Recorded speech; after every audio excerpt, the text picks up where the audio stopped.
Well, you are a rare visitor. Welcome to the lost city of Anor Londo. Seek Lord Gwyn's old keep. If you are the chosen one, a revelation shall visit thee. What follows thereafter depends upon you.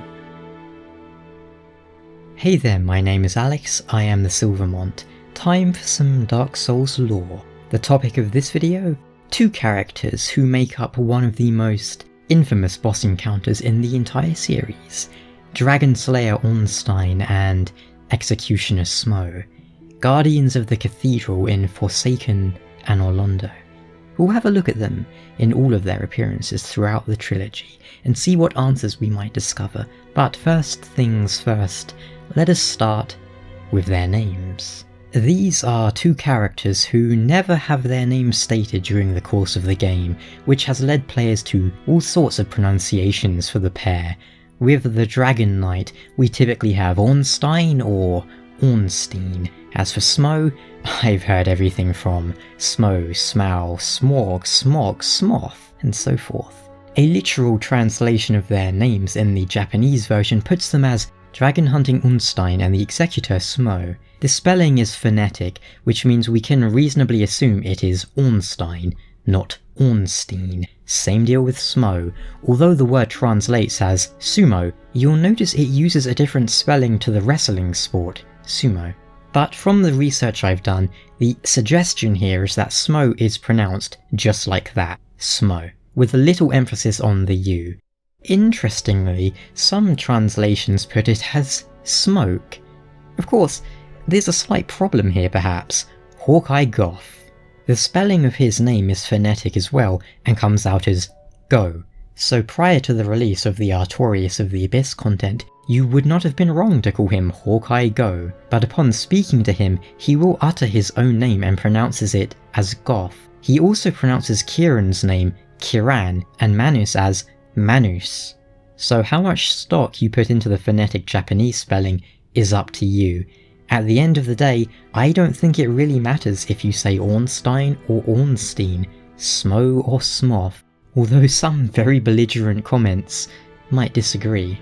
But what do those names mean? Smough's name, I believe, is some sort of joke or pun to do with sumo wrestlers, but that's purely speculation on my part. The similarity between Smough and Goth's names could be taken as some sort of clue as to his heritage too. But what about Ornstein? Well, a stein is a mug for beer and the like. Orn is an outdated way of saying to adorn, so you could put the two together and have an ornamented beer stein, but that doesn't quite have any relevance here, does it? Ornstein is a real surname, however, and many have pointed out the Russian-American composer Leo Ornstein, for Ornstein is a lion knight, the Leo ring his treasure. But if there is any connection between the composer and the character, I expect it is merely an Easter egg. Perhaps somebody at FromSoft was a fan, or perhaps it's all a coincidence. Moving on from their name though, what do we know about the enigmatic duo? Let's start with Ornstein. Armor of the Dragonslayer Ornstein, who guards the cathedral in the forsaken city of Anor Londo. Ornstein is believed to be the captain of the Four Knights. His golden lion armor is imbued with the power of lightning and should provide good protection against it. There you have it, the captain of Gwyn's Four Knights, the other members being Lord's Blade Kieran, Hawkeye Goth, and Abysswalker Artorias. Each of the four were granted a boon in the form of a powerful soul and ring. Ornstein the Lion Knight, most majestic king of beasts, received the Leo ring. Lord's Blade Kieran, Gwyn's shadow and assassin, received the Hornet ring. Hawkeye Goth, famed for his archery, received the Hawk ring, and Knight Artorias of the Indomitable Will, the Wolf ring. So why was Ornstein believed to be the captain of the Four Knights? For that, I have two reasons to put forth. First up, the speculative theory of Ornstein being the first and oldest member of the Knights. If he was a dragon slayer, it's reasonable to assume he was with Gwyn during the Age of Ancients, fighting in the Great War against dragonkind. Hawkeye too must surely have been around at this point in time. Whilst there is nothing to say Kieran and Artorius were not, neither of the two have any connection with dragons as stated in the game, so it is possible they joined later, perhaps during the Age of Fire. What use are assassins against dragons? But perhaps a more reasonable explanation for why Ornstein was the supposed captain? His connection with Gwyn's firstborn son, the Nameless King. Dark Souls 3 tells us that Ornstein was the first knight of the son's eldest born, so in a way, Ornstein served the Nameless King perhaps more so than Gwyn. Indeed, his own weapon, the Dragonslayer Spear, was based off the same design as the Nameless King's weapon, a spear capable of tearing apart the stone scales of the dragons. But as we know, the Nameless King left Anor Londo and Ornstein was left to guard an empty cathedral, to guard the honour of his lost lord. Hawkeye Goth, perhaps, put it best. What use is a hound with no hares to hunt? Dark Souls 3 also tells us that, in the Dragonless Age, Ornstein, who long guarded the ruined cathedral, left the land in search of the Nameless King. What do you make of that? Was it following Ornstein's defeat at the hands of the chosen undead, or did we never fight Ornstein at all? Was it merely an illusion cast by a dark sun Gwyndolin? That is a very good question. On the one hand, we know that Gwyndolin's illusions can take physical form, possibly glamours enhanced by physical items. For example, take a soul and a Silver Knight sword as catalyst, and from them, Gwyndolin creates an illusion of a Silver Knight. Should you enter Dark Anor Londo or Twilight Anor Londo, you will find a heavily armoured Berenique Knight and a lightly armoured Balder Knight. Some like to believe these two are the real Ornstein and Smough, minus the illusion. But then, we do obtain Ornstein's soul after defeating him, so it is my belief we either defeated Ornstein and he later reincarnated and left in search of the Nameless King, or he left behind the soul that Gwyn granted him and Gwyndolin used his soul to create a powerful illusion of the Dragonslayer. What do you think? Either way, at the end of Archdragon Peak in Dark Souls 3, we can locate Ornstein's armor set, suggesting... what? He was slain by the Nameless King? He joined the Dragon Covenant? Some even believe he is the creature upon which the Nameless King rides. Dragon Slayers make other appearances too.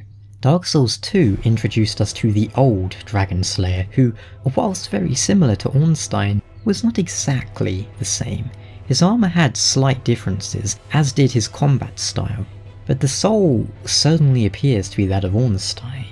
And Dark Souls 3 introduced us to the Dragonslayer Armor, a long discarded, rusted set of armor that still harbours memories of the dragon hunt. I choose to take this as evidence that there were simply more Dragonslayers than purely Ornstein. After all, this is backed up in the first game's Dragonslayer arrows telling us that Goth led a unit of Dragonslayers. Who is to say the same was not true of Ornstein? So that appears to be the story of Ornstein, first knight of the Nameless King, granted a powerful soul by Lord Gwyn, made captain of the 4 knights, a high honour indeed. After guarding the cathedral for ages, he left in search of the Nameless King. Why? For revenge? To seek the restoration of Anor Londo? It's a mystery. And what of his companion, Executioner Smough? Where Ornstein was noble, Smough is, if nothing else, vicious. A gleeful executioner, Smough loved his work and would grind the bones of his victims into his own meals. This ruined his chances of being a true knight and ranked alongside Ornstein. But his proclivities aside, Smough faithfully guarded the cathedral in Anor Londo alongside Ornstein. Was he too an illusion? He makes no other appearance throughout the games aside from his armour, that is. Curiously enough, we learned from the third game that Smough was the last knight to remain at his post, standing in defence of the ruined cathedral, which, if nothing else, tells us that he was a knight, and remained even after Ornstein left in search of the Nameless King. When it says ruined cathedral, it wasn't ruined when we found it in Dark Souls 1, and even in Dark Souls 3, would you call those ruins? Who earned the loyalty of Smough? Gwyn? Gwyndolin? Ornstein? Consider the differences between Ornstein and Smough. Should Smough fall first, Ornstein will absorb the power of his soul with nothing more than a hand on his corpse, whereas Smough will smash the dying Ornstein, not dead Ornstein, for he's still moving when Smough clobbers him. Was this done out of hatred for Ornstein, or simply efficiency? Indeed, what might Smough think of Man-Eater Aldrich, a fellow cannibal? He is a very mysterious fellow, but we know that Smough was possessed of inhuman strength, and some sense of duty at least. Given his immense size and his name, maybe he is a half-giant. Whilst fearsome and loathsome in many ways, you might think that makes Smough perfectly suited as an executioner, for who would not go in fear of that creature? But just who was it in such dire need of executing? What it all boils down to, of course, is a fall from grace for Ornstein. Much of Dark Souls is an exploration of fallen glory, Anor Londo a twilight city bereft of deific bodies. We explore the crumbling ruins and can only imagine the stories, the legends long past. So it is with Ornstein, a golden knight, champion of the sun god, slayer of dragons and bringer of the Age of Fire, reduced to guarding a hollow bastion, witness to the gloaming of his kingdom. What you saw under light of the dark moon shall haunt you forever.